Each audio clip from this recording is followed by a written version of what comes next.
Bienvenue dans le combat pour récupérer l'autorité que Dieu t'a donnée sur cette terre. Sache que Satan cherche à te dépouiller, à te déposséder, afin de reconquérir l'autorité dont Jésus l'a dépouillée. Il est temps d'examiner avec la parole de Dieu qui t'a été donnée et de comprendre que si tu ne marches pas dans l'autorité que Dieu t'a donnée, quelqu'un d'autre te la prendra et l'utilisera contre toi. Tu es l'autorité sur terre validée de Dieu. Tu es celui que Dieu a choisi pour assujettir, dominer et multiplier.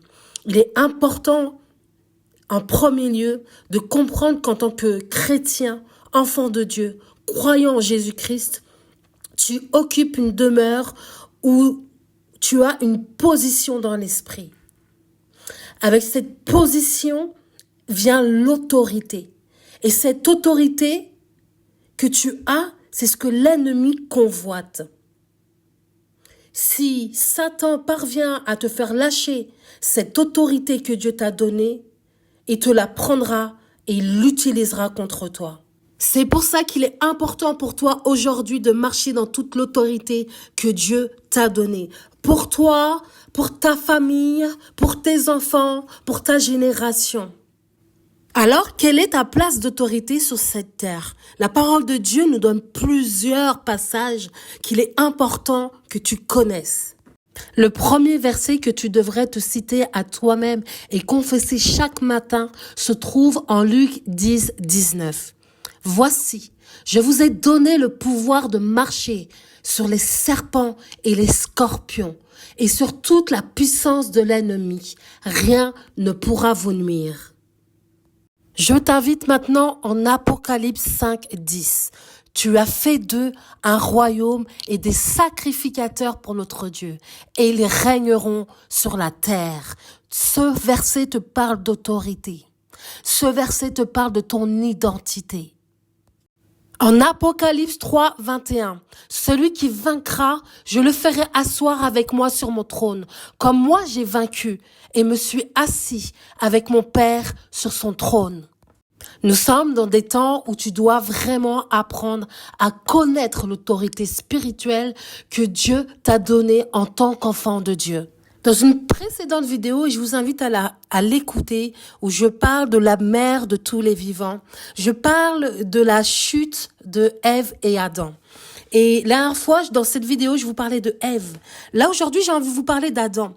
Parce que Adam est passé à côté de son autorité. Une autorité qui lui a été donnée par Dieu lui-même.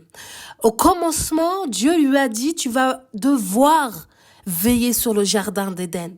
Et dans ce jardin, il y a un arbre que personne n'a droit de toucher, même pas toi. Il y a un fruit qui est défendu. Tu ne pourras pas ni le toucher, ni le manger. Et donc, Adam avait reçu cette autorité de veiller, de prendre soin, de surveiller. Il faut savoir qu'Adam et Ève occupaient la position d'autorité la plus élevée sur terre. Chaque créature vivante et toute la nature était sous leur autorité. Je te disais, tu sais qu'aujourd'hui, est-ce que tu trouves des hommes qui sont capables d'aller dompter des lions, des tigres, des éléphants? Il n'y en a pas beaucoup, ils sont rares.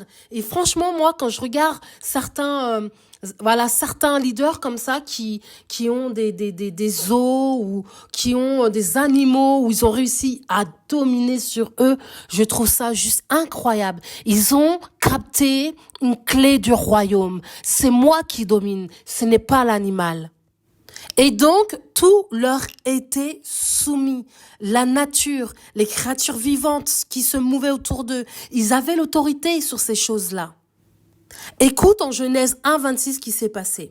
Dieu dit, faisons l'homme à notre image selon notre ressemblance, pour qu'il domine sur les poissons de la mer, sur les oiseaux du ciel, sur le bétail, sur toute la terre et sur tous les reptiles qui rampent sur la terre. Il n'y avait rien sur cette terre, dans le domaine spirituel ou naturel, qui était au-dessus de l'autorité de l'homme, sauf Dieu lui-même. Mais lorsque Ève a pris cette pomme, ce fruit défendu, et qu'Adam aussi a goûté à ce fruit, la mort est arrivée. Et donc, ce qui n'était pas, c'est-à-dire la maladie, la famine, la pauvreté, les tremblements de terre, la domination des esprits sataniques et diaboliques, la sorcellerie, toutes ces choses-là ont commencé à prendre vie.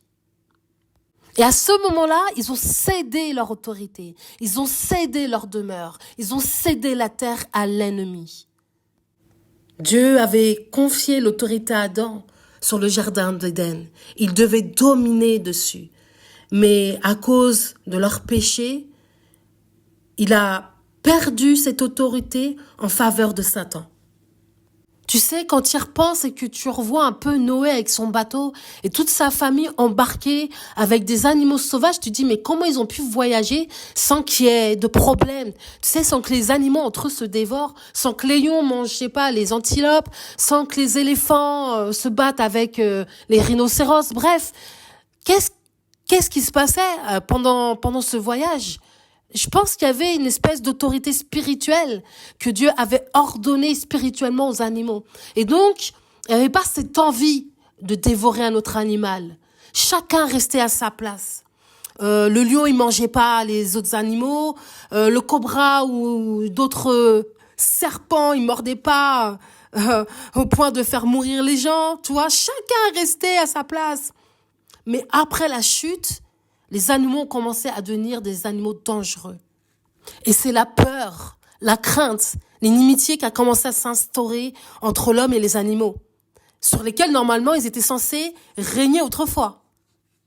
Et du coup, Jésus a dû être envoyé sur terre pour restaurer cette autorité que nous avions perdue. Aujourd'hui, tu dois comprendre que ton autorité peut être redonnée si tu le comprends, si tu as un réma, si tu as une révélation sur qui tu es aujourd'hui. Restaure cette autorité perdue. Car tout pouvoir t'a été donné dans le ciel et sur la terre. Je t'emmène maintenant dans ce verset qui te parle de cette armure que tu devrais revêtir. Je te parle de l'armure du chrétien. Ouvre ta Bible en Éphésiens 6, 10, l'armure du chrétien. Au reste, fortifiez-vous dans le Seigneur et par sa force toute puissante, revêtez-vous de toutes les armes de Dieu, afin de pouvoir tenir ferme contre les ruses du diable. Car nous n'avons pas à lutter contre la chair et le sang, mais contre les dominations. Je m'arrête là. Qu'est-ce qu'une domination? C'est important de savoir et de connaître ton ennemi. Une domination, c'est une personne ou une puissance qui veut dominer sur les autres. Elle aime dominer sur les autres. C'est celui qui veut dominer sur ta vie. Il veut dominer sur ce que tu es. Il vient avec ce mensonge et te dit que tu n'es personne. Que tu n'es personne. Et que lui domine sur toi. Je t'ai dit la dernière fois dans une précédente vidéo que Dieu n'a pas créé l'homme pour dominer sur un autre homme, pour assujettir un autre homme, encore moins un esprit de domination, encore moins Satan qui vient avec cet esprit de domination et qui te ment et qui veut t'assujettir à tout prix. Contre les autorités, contre les princes de ce monde de ténèbres. Quand on parle d'autorité, on peut également parler d'esprits territoriaux. Tu sais, pour désigner une occupation démoniaque dans un emplacement géographique spécifique.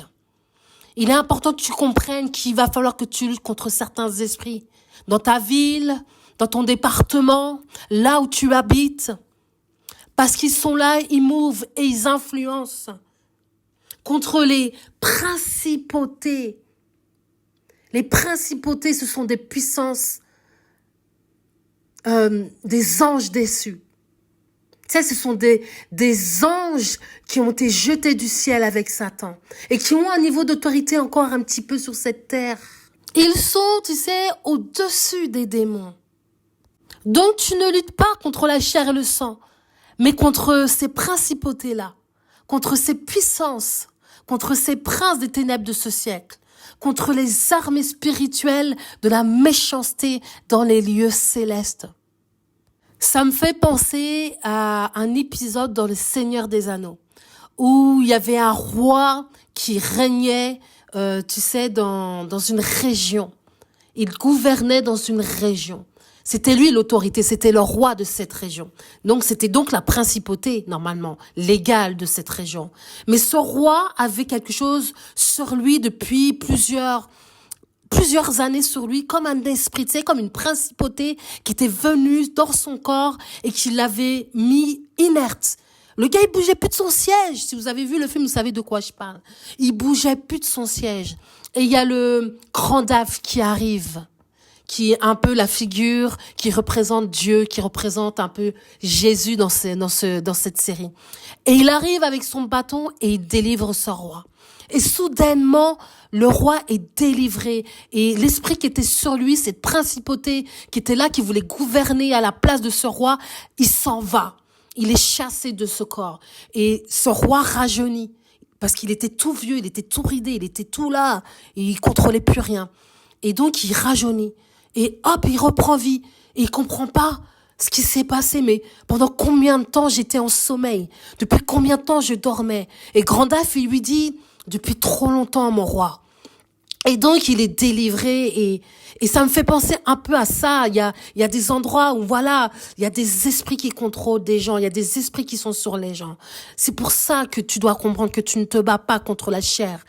Tu combats contre ces principautés. Et il te dit, c'est pourquoi prenez toutes les armes de Dieu afin de pouvoir résister dans le mauvais jour et tenir ferme après avoir tout surmonté. Tu auras des mauvais jours, mais Dieu te donnera la capacité de tout surmonter. Tenez donc ferme, ayez à vos reins la vérité pour ceinture. Revêtez la cuirasse de la justice. Mettez pour chaussure à vos pieds le zèle que donne l'évangile de paix. Prenez par-dessus tout cela le bouclier de la foi, avec lequel vous pourrez éteindre tous les traits enflammés du malin. Prenez aussi le casque du salut et l'épée de l'esprit, qui est la parole de Dieu. Faites en tout temps par l'esprit toutes sortes de prières et de supplications. Veillez à cela avec une entière persévérance et priez pour tous les saints. Priez pour moi, afin qu'il me soit donné, quand j'ouvre la bouche, de faire connaître hardiment et librement le mystère de l'Évangile. Je prie pour toi pour que tu aies le courage d'ouvrir ta bouche et de faire connaître hardiment et librement le mystère de la parole de Dieu, pour lequel tu es ambassadeur dans les chaînes et que tu en parles avec assurance comme tu dois en parler aujourd'hui. Revête-toi de l'équipement du combat donné par Dieu, afin de vraiment pouvoir tenir ferme contre les manœuvres de Satan, contre les manœuvres du diable. Pour tenir ferme contre les souverainetés et les esprits du mal qui sont dans les régions célestes. Sache que Dieu ne t'a pas laissé sans armes. Sache que Jésus ne t'a pas laissé sans armes. Jésus est avec toi. Et tu dois garder dans ton cœur qu'en toute chose, tu es victorieux.